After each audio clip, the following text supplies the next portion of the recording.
Hello guys, and for today's video is magwa-water tayo ng aking mga succulent sa vertical wall.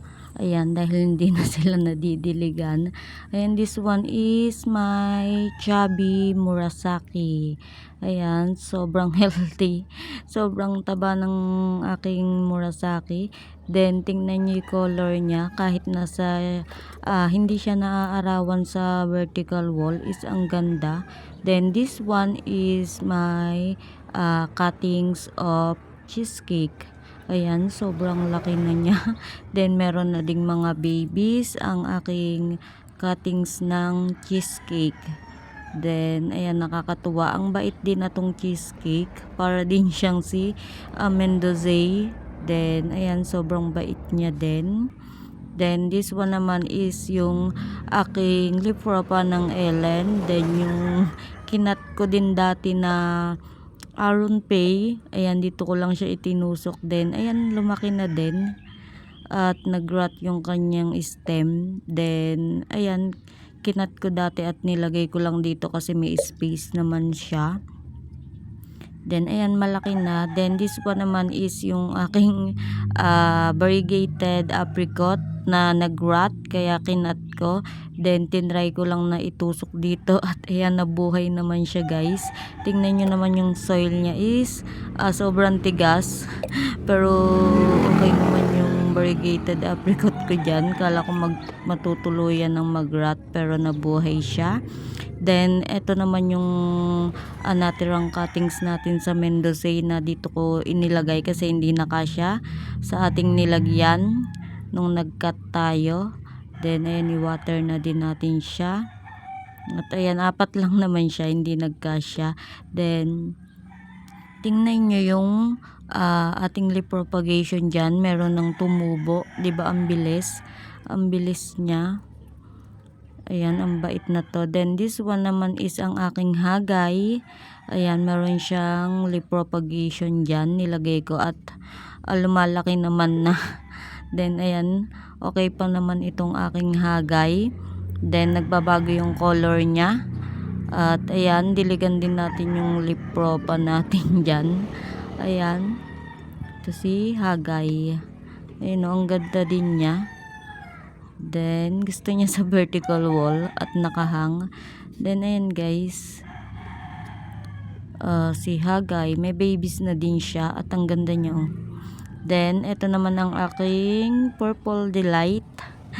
Ayan, ganyan yung color niya. Then, meron akong lip propa dito ng variegated apricot. Ayan. At ayan, natuyo na yung yung dahon niya. Pero may tumubo. Then, ayan ang aking purple delight na mataas na din.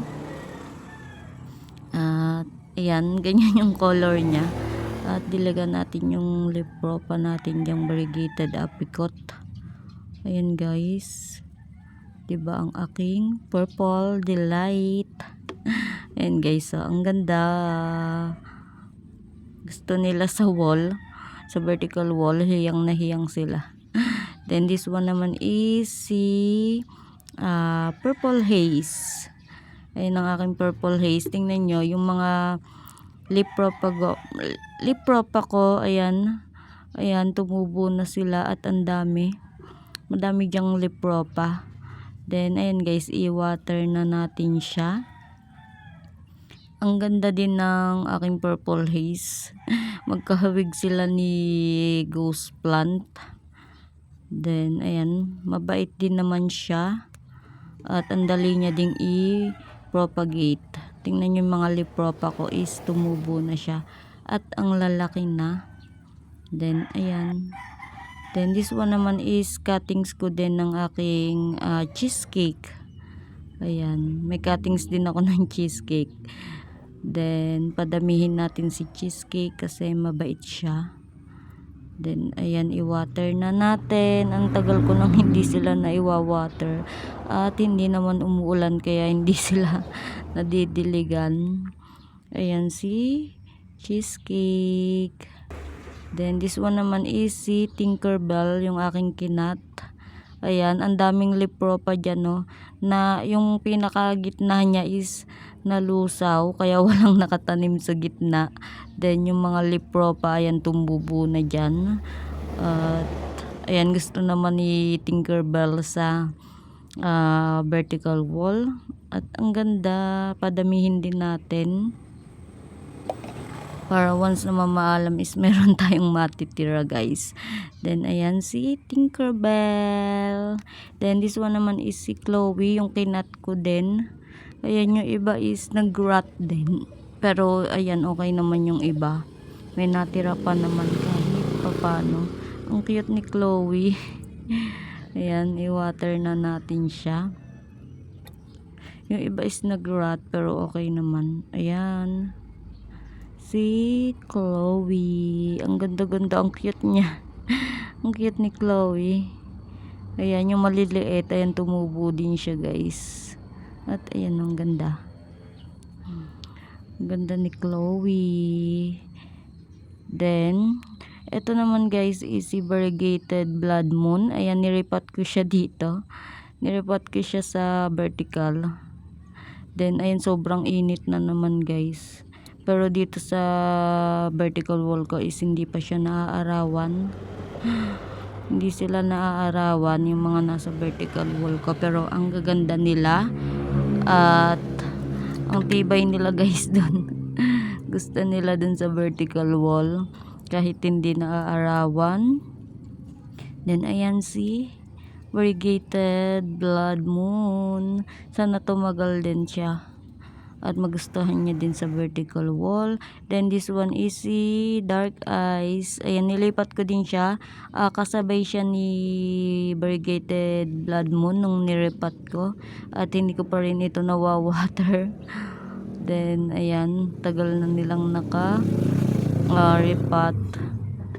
Then ayan, pagka-ripat ko, nilalagay ko na sila sa vertical wall kasi hindi naman sila naaarawan doon. At ayan, ganda din ni dark eyes. Yan siya, guys. Si dark eyes. Then ito naman ang aking chroma. Ayan, tingnan nyo, magpa-flower siya. Hindi ko tinanggal, guys. Hindi ko tinatanggal yung kanyang flower. Hindi pa naman siya nagbo-bloom. Pero ayan, hindi ko na siya tinanggal, hinayaan ko na lang dahil may gagawin ako dyan. At ayan, i-water na natin ang aking chroma, hindi siya ganong stress. Then ayan, ito yung balak ko, kukunin ko yung mga dahon dyan, tapos ililiprop ako. Ayan, papalakihin ko lang, then i-propagate natin siya. Ayan siya, para meron tayong propagation. This one naman is si sedum rochi. Ayan, then ang ganda niya, ang ganda ng color. Ayan, ang ganda ng color niya, guys. Puti ito, tumagal din. Then tingnan niyo, ang cute ng mga babies niya. Ayan, ayan, tapos ang dami niya pang babies dyan. Ang cute, sana is mapalago natin siya. Yun, ang ganda, oh. Ang ganda ng color. Ayan siya, guys. Ang dami niyang babies. Then this one is my purple haze again. Ayan, madami akong purple haze. At ayan, merong mga lipro pa dyan. Then tignan nyo, meron ng aerial roots. Ayan, hiyang sila sa vertical wall. Ang ganda din, diba? Ang bait na to at ang dali niyang ipropa. Kaya ayan, ang dami kong lipropa dyan na tumubo na, ang laki na. Nung niripat ko to, ayan, doon ko nilagay yung mga nalagas. Pero ayan, tumubo na sila at malaki na. Diba? Ayan. Ayan yung pangalawang pot ko ng purple haze. Then this one is ano din siya, guys, purple haze. Ayan, then ayan, may mga lipro pa ako dyan. Then nilagyan ko siya ng purple delight. Ay, niripat ko dito yung purple delight ko. Sinama ko na dyan. Andun siya dati kasama ng mga nakapat sa rain or shine din. Pero nilipat ko siya dito. Kinat ko. Kasi nag-rot na yung pinaka ilalim niya. Kaya ayan, dito ko na lang nilagay. Then this one is sobrang tibay, si Darlie Sunshine. Ayan, sobrang dami ko dating Darlie Sunshine, pero ayan, ito na lang yung natira. Ayan, dami niyang leaf propagation dyan. Ayan, bala ko ulit tong padamihin. Sobrang dami ko talaga na to dati. Yung nasa pigi ko, ayan, wala na. Then ayan, buti na lang meron pang natira kahit papano. Ang ganda-ganda din niya kahit common lang. Then sobrang tibay. Sobrang tibay nitong si Darlie Sunshine. Buti na lang nakapag-propa tayo. Then ito naman is si Variegated Supreme, pero wala na yung pagka-variegated niya. Ayan, nawala kasi ano lang to, propa lang siya guys. Maliit na maliit siya. Lip propa. Then ito din si koala. At ayan, may lip propa pa dyan ng variegated Supreme. Ayan, wala nga lang siyang hindi nga lang siya variegated lumabas. Then ayan, ito naghihingalo na din guys. Ayan siya, si variegated Supreme. Then ito naman, sobrang pretty ng aking Super Bam. Ayan, ang ganda-ganda ng Bambam. Ayan, ang ganda. May babies pa siya dyan guys. Gusto kong padamihin ng aking Bambam para sa vertical wall ko is magandang tingnan, di ba? Puro purple yung kulay nila. Then ayan, sa una lang naman maselan si Super Bam kasi nag-a-adjust, pero ayan, once na naka-adjust na siya is okay. Ayan, no, dehydrated. kulubot na yung mga leaves, kaya need na natin talaga siyang i-water.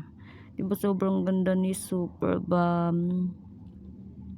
Then ayan, ito pa, napakaganda kahit common lang siya guys, si Choco Moonstone. Ayan, gusto ko siyang padamihin kasi ang ganda guys. Sobrang ganda. Gandang ganda ko kay Choco Moonstone. Kahit common lang siya, super ganda. Buti na lang talaga naka-recover siya guys. Then ayan, hindi siya compact yung leaves niya kahit hindi siya naaarawan. Ayan, basta mahangin, ayan, gusto nila. Mabubuhay sila. Then ang ganda-ganda. Ayan, ang ganda niya. Then ito naman yung propagation ko din ng Mendozae. Ayan, sobrang dali niyang i-propa. Ayan, malalaki na yung iba, mahaba na yung stem. Then ayun, yung iba maliliit, mga babies. Ayan, sobrang ganda. Then ito guys is si pagkakatanda ko, ito si ano yung pangalan na to, nakalimutan ko na. Variegated siya guys. Variegated siya, nakalimutan ko na yung pangalan niya. Ayan, oh, ganda niya, para siyang si Fred Ives, pero hindi siya Fred Ives. Ayan, oh, nag-rot, kailangan na niyang ikat. Nakalimutan ko guys yung ID niya. Ayan, super ganda na to. Then tuyot na oh. tuyot na siya guys. Sobrang tagal na sa akin na to. Nakalimutan ko talaga yung ID niya. Then ito si Fred Ives. Ayan siya. Ayan siya guys. Ito ang sobrang tagal ko ng succulent. Kauna-unahan. Ayan, surviving. Diba, matibay siya. Ito na lang yung natira. Pero ayan, at least merong natira. Ang ganda niya. Ang ganda ng color. Then diligan na din natin ang aking mga propa ng Jadelet. Ayan, ang lalaki na nila. Meron pa akong mga lip propa dyan ng ng Madiba. Ayan, meron pa ako dyang lip propa. Ayan. Then ito yung ating cuttings ng Mendozae. Ayan na sila guys. I-water na natin. May tubo na yung mga lip propa natin dyan. At ayan, ito si ghost plant. Ayan, bala ko din padamihin ulit ang aking ghost plant. Dahil eto na lang siya guys. Buti nga nakasurvive pa. And guys, thank you for watching.